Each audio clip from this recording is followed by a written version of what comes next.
Everyone, welcome back to my class of mathematics, my maths my methods. हम कर रहे हैं क्लास 12th में टॉपिक कॉन्टिन्यूटी एंड डिफरेंशिएबिलिटी, जिसका फर्स्ट पार्ट कॉन्टिन्यूटी है और उसके बाद आएगा डिफरेंशिएबिलिटी। कॉन्टिन्यूटी हम कंटिन्यू कर रहे हैं, चला रहे हैं। इसकी फर्स्ट एक्सरसाइज हमारी अप्रोक्स मोर देन हाफ हो चुकी है, बाकी कुछ 10-12 क्वेश्चन वो हम कर लेंगे आज।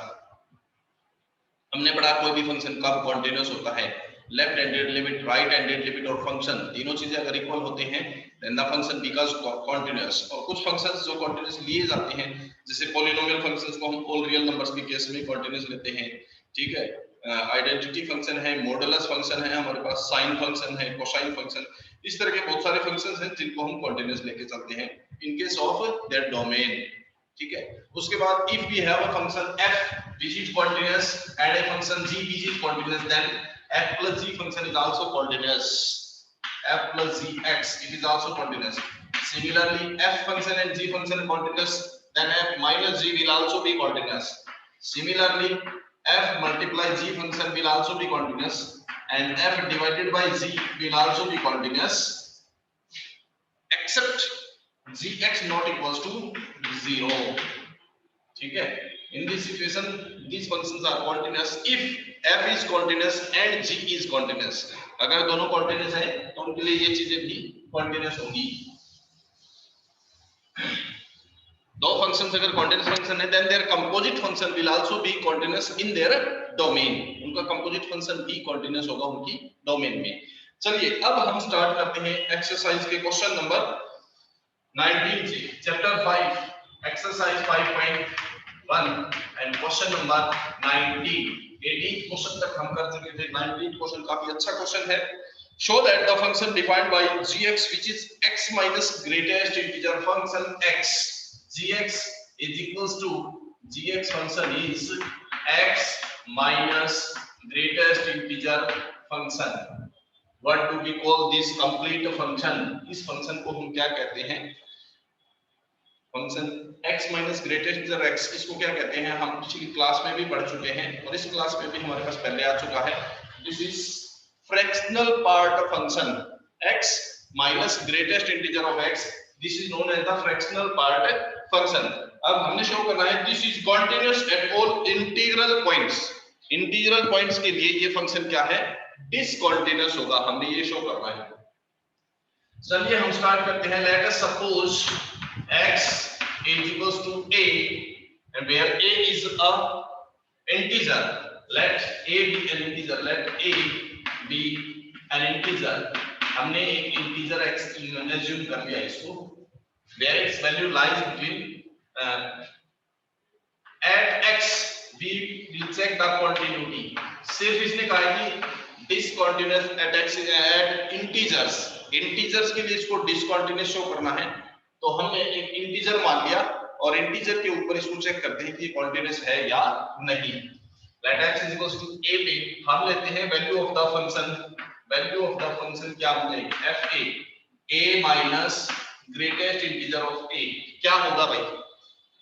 It is equals to a minus a का ग्रेटेस्ट इंटीजर क्या होगा? डिपेंड करेगा a की वैल्यू पर। a अगर एक इंटीजर है तो उसका ग्रेटेस्ट इंटीजर वही रहता है। 2 का ग्रेटेस्ट इंटीजर 2 ही रहेगा, 3 का ग्रेटेस्ट इंटीजर 3 ही रहेगा। अगर a एक ग्रेटेस्ट a है, हमारे पास इंटीजर है, तो उसके ग्रेटेस्ट इंटीजर की वैल्यू सेम रहती है। बट अगर ये हमारे पास नॉन इंटीजर है, डेसिमल में कोई नंबर है, फ्रैक्शन में कोई नंबर है, तो उसका ग्रेटेस्ट इंटीजर डेसिमल फॉर्म में हमेशा उससे एक लेसर वाला जो इंटीजर है वो बन जाता है। बट यहाँ हमारे पास ये क्या है? एक इंटीजर है, तो a का ग्रेटेस्ट इंटीजर a ही रहेगा। It means this is equals to 0. Okay. Now let us take the left-handed limit. Value of the function is 0. Now left-handed limit, that will be equals to limit x tending to a slight negative. A slight negative. और function क्या है हमारे पास इसमें? x fx ले लेते हैं। Okay. It is limit x tending to a slight negative x minus greatest integer of x. Now let us put x is equals to a minus h. Let us put x is equals to a minus h, so that new limit क्या बन जाएगी? h tending to 0. So we got limit h tending to 0. x की जगह पे क्या put करेंगे a minus h and minus greatest integer of a minus h. यहाँ h tending to 0 का मीनिंग समझ रहे हो आप? tending to 0 means approximately equal to 0 but not exactly 0. tending to 0 का मतलब approaching to 0, 0 के बहुत नियरेस्ट वैल्यू है, 0 के पास जा रही है, ठीक है? तो it is not 0, it is approximately equal to 0. 0 को अप्रोच कर रही है, 0 के पास नियरेस्ट वैल्यू है उसकी. Then what do we have from here? We got the left hand limit becomes limit h tending to 0, h tending to 0, a minus h. Greatest integer को open करना जरूरी है यहाँ पे. a minus h का greatest integer क्या होगा? Late us suppose a हमारे पास 2 था. Okay, late us suppose a is an integer है ना, तो इंटीजर कुछ भी ले सकते हैं, 2 3 4 कोई भी ले लिया, माइनस में ले सकते हैं. Let us suppose a is equals to 2. Then what is a minus h? a minus h, a में से कुछ ना कुछ सब्ट्रैक्ट हुआ है, हालांकि बहुत छोटी वैल्यू है, negligible, approximately equal to 0 but not exactly 0. और ये अगर exactly 0 नहीं है तो 0 से थोड़ा सा अलग होगा. 2 में से अगर हम कोई भी वैल्यू सब्ट्रैक्ट करते हैं अदर देन 0, 0 को छोड़कर अगर हम पॉजिटिव वैल्यू कुछ भी सब्ट्रैक्ट करें तो it's answer will be 1 point something. इस तरह से कोई आंसर आएगा, है ना? 2 में से अगर हम स्मॉलेस्ट वैल्यू भी सब्ट्रैक्ट करते हैं then answer will be 1 point something, not exactly 2. 2 नहीं बचेगा, 2 से कम हो जाएगा. और 1 पॉइंट कुछ भी आ जाए तो उसका ग्रेटेस्ट इंटीजर क्या बनेगा? जैसे 2 माइनस h है तो 1 पॉइंट समथिंग, उसका ग्रेटेस्ट इंटीजर क्या बना? 1 बना. मींस अगर हमने a की वैल्यू 2 ली तो a माइनस h की वैल्यू कितनी बन गई? 1. मींस एक लेसर हो गई. इसी तरह यहां हमारे पास a कोई भी इंटीजर है तो a माइनस h का ग्रेटेस्ट इंटीजर क्या होगा? उससे एक कम हो जाएगा, ठीक है? a एक इंटीजर है, उसमें से कुछ भी माइनस करेंगे तो उससे एक कम आएगा. जैसे मान लो a की वैल्यू अगर हम 5 लेते हैं तो 5 माइनस h क्या आएगा? 4 पॉइंट समथिंग आएगा. तो ग्रेटेस्ट इंटीजर की वैल्यू कितनी बन गई हमारी? 4. यानी कि a 5 लिया तो a माइनस h का ग्रेटेस्ट इंटीजर 4 बन गया, एक लेस हो जाएगा जो भी है उससे. अगर हमारा a कोई भी इंटीजर है तो a माइनस h का ग्रेटेस्ट इंटीजर क्या बनेगा? a माइनस 1 बनेगा. ये चीज यहाँ इंपॉर्टेंट है समझने की, ठीक है?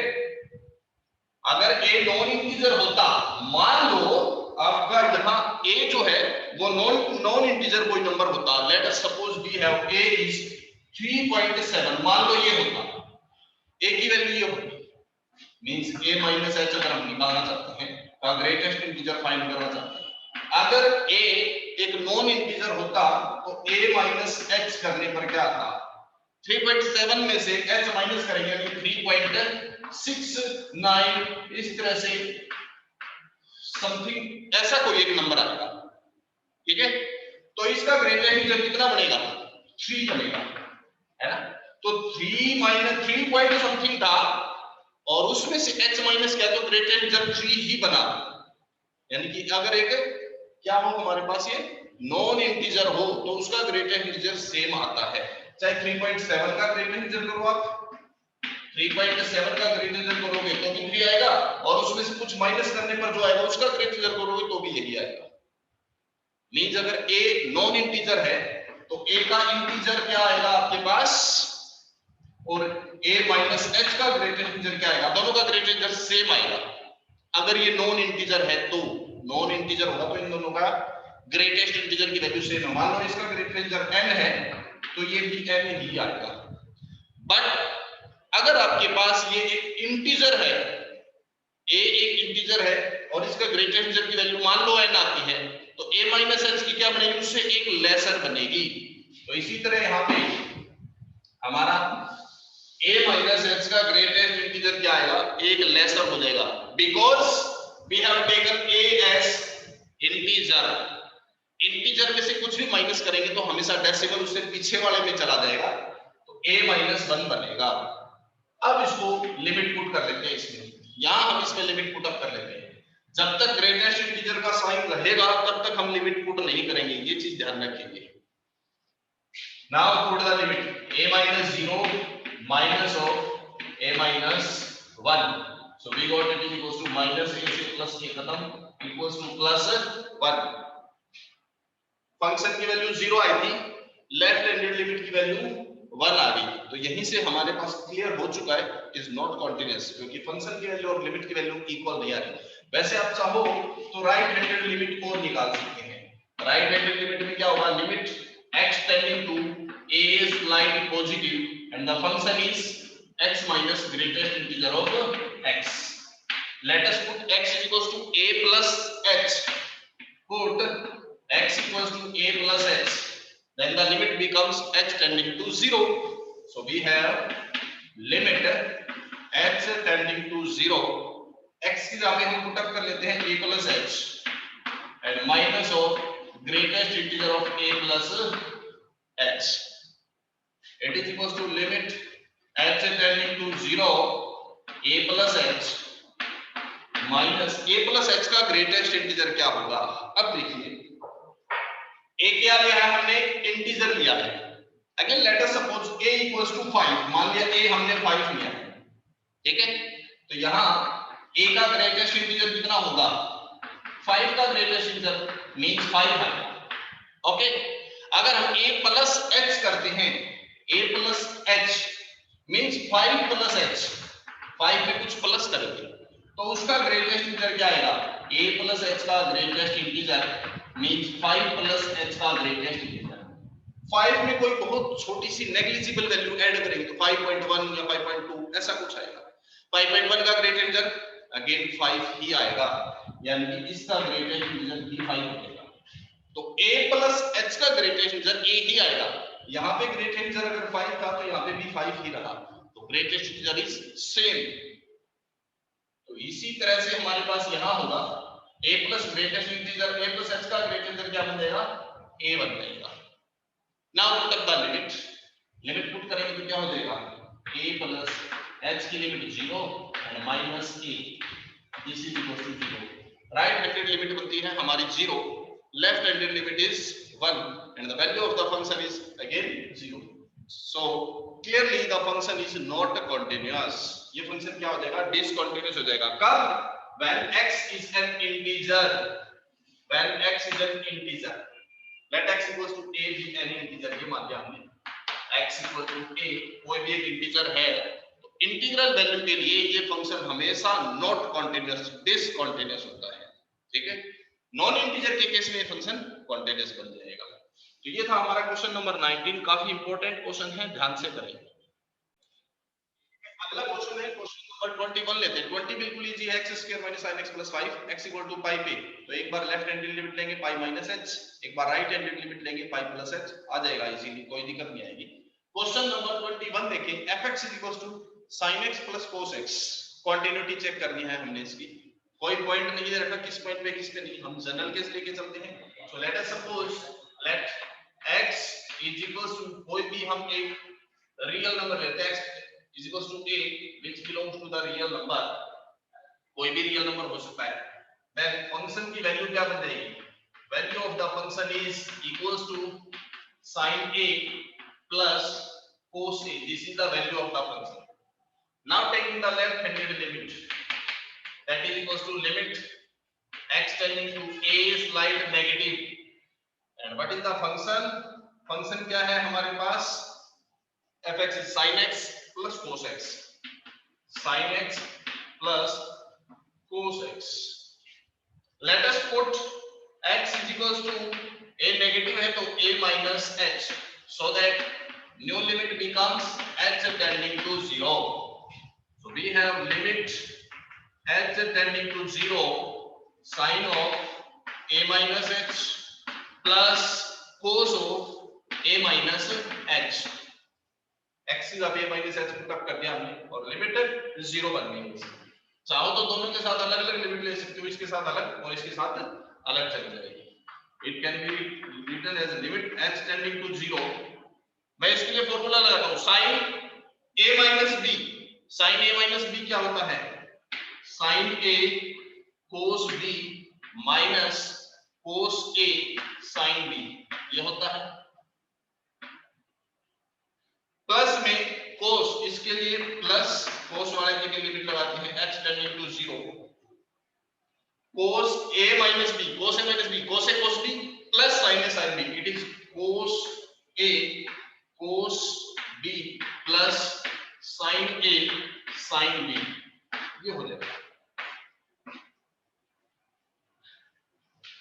Okay, limit h tending to 0, limit apply कर देते हैं अंदर, चाहो तो इनके साथ अलग अलग ले जा सकते हो, इसके साथ अलग और फिर माइनस में इसके साथ अलग हो जाएगी।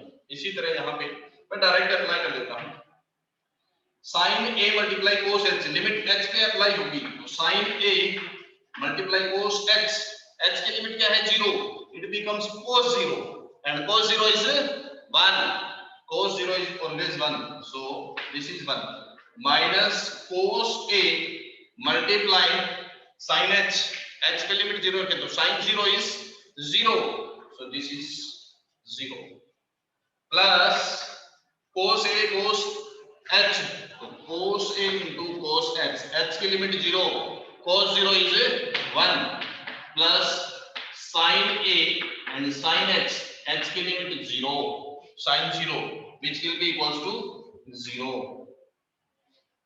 बस तो ये हो गया हमारा sin a माइनस ये 0 बन गया और ये cos a और ये 0, sin a plus cos a, ये हमारी left handed limit, sin a plus cos a, this is the value of left handed limit. Function की वैल्यू भी यही थी, sin a plus cos a, left handed limit भी यही है।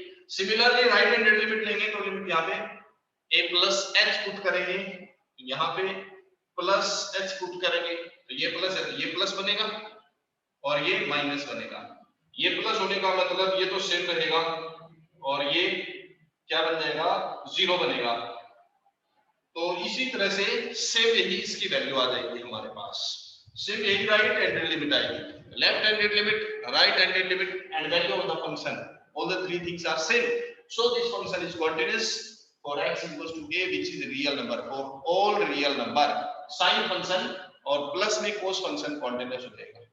Same इसी तरह इसका सेकंड पार्ट है उसमें माइनस है, थर्ड में मल्टीप्लाई है, पैटर्न यही रहेगा, तो आप इसको इजीली कर सकते हैं। Question number 21,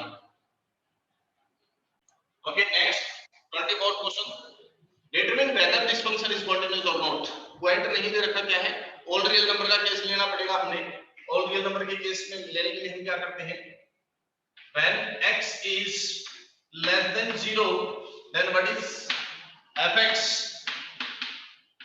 x square sin 1 by x, x square क्या है पॉलिनोमियल और ये क्या है साइन फंक्शन, पॉलिनोमियल फंक्शन भी कंटीन्यूअस होता है और साइन फंक्शन भी continuous, so this function is continuous being product of two continuous function, product of two continuous function, two continuous function, so fx is continuous, fx is continuous, ये function क्या होगा continuous होगा कब, when x is less than 0, similarly when x is greater than 0 then क्या होगा, again the function will be taken same, not equal to 0 के case में यही function लेना है, again the thing is same यही चीज है यहाँ भी continuous, at x is equals to 0 we will check, at x equals to 0 we will check whether the function is continuous or not. What is f0? It is x square means 0 square multiply sine of 1 upon 0, sine of 1 upon 0 is, oh sorry f0 तो इसमें given ही है, when x is 0 then the value of the function is taken as 0, yeah, left handed limit x tending to 0 पे ले रहे तो 0 slide negative h, x tending to 0 slide negative h, function दोनों case में यही होगा, left handed में भी राइट हैंडेड में भी, x square sin 1 by x, let us put x equal to 0 minus h, put x equals to 0 minus h, so that what is the new limit, h tending to 0, we got limit h tending to 0, x की जगह पे 0 minus h square into sin of 1 upon 0 minus h, अभी हम direct limit put up नहीं नहीं करेंगे इसमें, क्योंकि डायरेक्ट लिमिट पुटअप करने पर क्या बनेगा, sin 1/h 1/0 infinite non determining term बन रही है ना। तो जहां तक पॉसिबल हो इसको हम सिंप्लीफाई करेंगे। ओके, सिंप्लीफाई करने के लिए क्या करते हैं, this is limit h tending to 0, ये था -h का स्क्वायर यानी कि h square. Okay, sine minus और 1/h है, माइनस बाहर आ जाएगा, साइन 1/h बचेगा हमारे पास, साइन 1/h। हम क्या करते हैं, इसको 1/h से डिवाइड और 1/h से मल्टीप्लाई कर देते हैं। Now sine 1/h upon 1/h 1 बन जाएगा, ये h से एक h कैंसिल। अब अगर हम इसमें हम लिमिट 0 पुट करते हैं तो क्या बनेगा, ये 0 बन जाएगा। क्या बन जाएगा, 0। यहां से 0 आ गया। सिमिलरली हम राइट एंगल लिमिट ले सकते हैं, उसमें भी यही आएगा, 0 प्लस h होगा तो ये प्लस होगा, तो यहाँ माइनस था उसमें प्लस हो जाएगा बस। तो प्लस है तो वो भी 0 ही आएगा, क्योंकि 0 माइनस हो चाहे प्लस हो 0 रहता है, तीनों इक्वल हो गए तो कॉन्टिन्यूअस बन जाएगा। या फिर आप एक और चीज कर सकते हैं इसमें, दूसरा क्या है हमारे पास, दूसरा हम डायरेक्ट लेके चलते हैं। we know that sin का एंगल कुछ भी हो, its value always lies between 1 and +1। sin का एंगल कुछ भी हो, its value always lies between -1 and +1। we need to make this, ये बनाना चाहते हैं तो इसके लिए क्या करते हैं, x स्क्वायर से multiply each side, multiply by x square, minus x square less than equals to x square into sin 1/x less than equals to x square, ये बन जाएगा।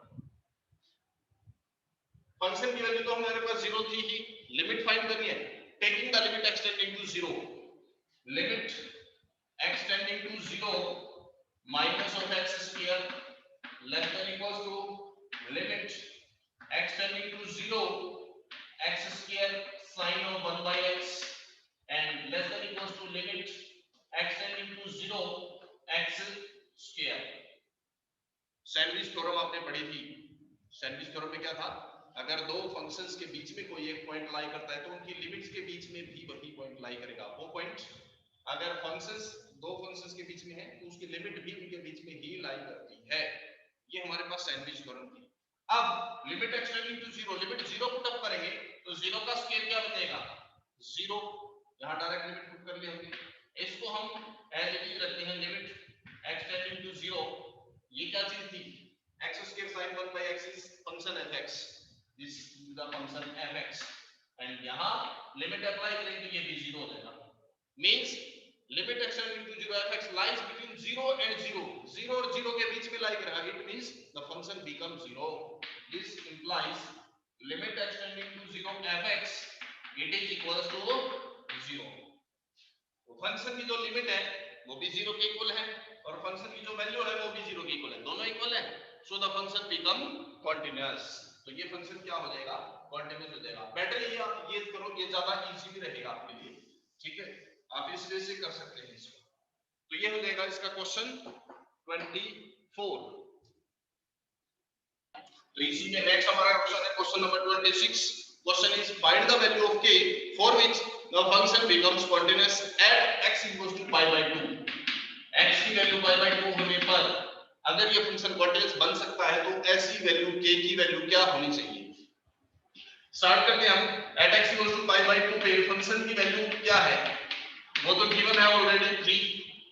लिमिट निकाल लेते हैं हम, लिमिट x टेंडिंग टू π/2, मान लो left handed limit लेते हैं, π/2 माइनस, ये होगी लेफ्ट हैंडेड लिमिट, क्या हो जाएगा function π/2 minus not equal to π/2 माना जाएगा, यानी कि k cos x upon π minus 2x। Let us put x equals to π/2 minus h, तो लिमिट क्या बनेगी नहीं, h tending to 0 and k cos π/2 minus h upon π minus 2 into π/2 minus h, it is limit h tending to 0 k cos 90 minus theta, it is sin theta means sin h, ये 2 से 2 cancel होगा और pi से pi, तो it becomes 2h simplify करने पर ये बचेगा 2h। We know that when the limit is 0 sin h upon h it becomes 1, तो ये 1 बनेगा तो क्या बचेगा k by 2। सिमिलरली इसमें हम लेते हैं right handed limit. Right handed limit is equals to limit h से आगे ही करवा देता हूं मैं, h टेंडिंग टू 0 क्योंकि फंक्शन तो वही रहना इसमें, तो क्या हो जाएगा k cos x की जगह पाई बाय 2 प्लस h पुट करेंगे हम राइट हैंडेड लिमिट में, और पाई माइनस 2 into x की जगह वही pi by 2 plus h put करना है, so it is limit h tending to 0 k cos 90 plus theta second quadrant cos negative it becomes minus of sin h divided by pi minus यहां 2 cancel होगा तो पाई और minus 2h, पाई से pi cancel, क्या बच गया limit h tending to 0 minus of k sin h upon minus of 2h, minus से minus cancel, limit 0 तो sin h upon h it becomes 1, तो क्या बच गया k upon 2। Now the function is continuous, function fx is continuous, कब होगा भाई continuous? If left handed limit equal to right handed limit which is equals to the value of the function, अगर तीनों चीजें इक्वल हो तो function continuous हो जाएगा, means k by 2 equals to k by 2 equals to 3, अगर ये आ जाए on simplifying we find k is equals to 6, k की वैल्यू 6 आ जाएगी, सो द k की वैल्यू जो हमारे पास 6 वैल्यू है वो इसको एक कंटीन्यूअस फंक्शन बना सकती है, यही क्वेश्चन में इसमें पूछा गया था। तो ये हमारा क्वेश्चन नंबर 26 कंप्लीट होता है, 27, 28, 29, आगे इसके 30 तक के क्वेश्चन सेम इसी पैटर्न पे होंगे। नेक्स्ट क्लास में हम 31 से आगे के क्वेश्चंस करेंगे। आज के लिए इतना ही करते हैं, नेक्स्ट क्लास में फिर से मिलते हैं, तब तक के लिए thank you very much and have a nice day, bye bye.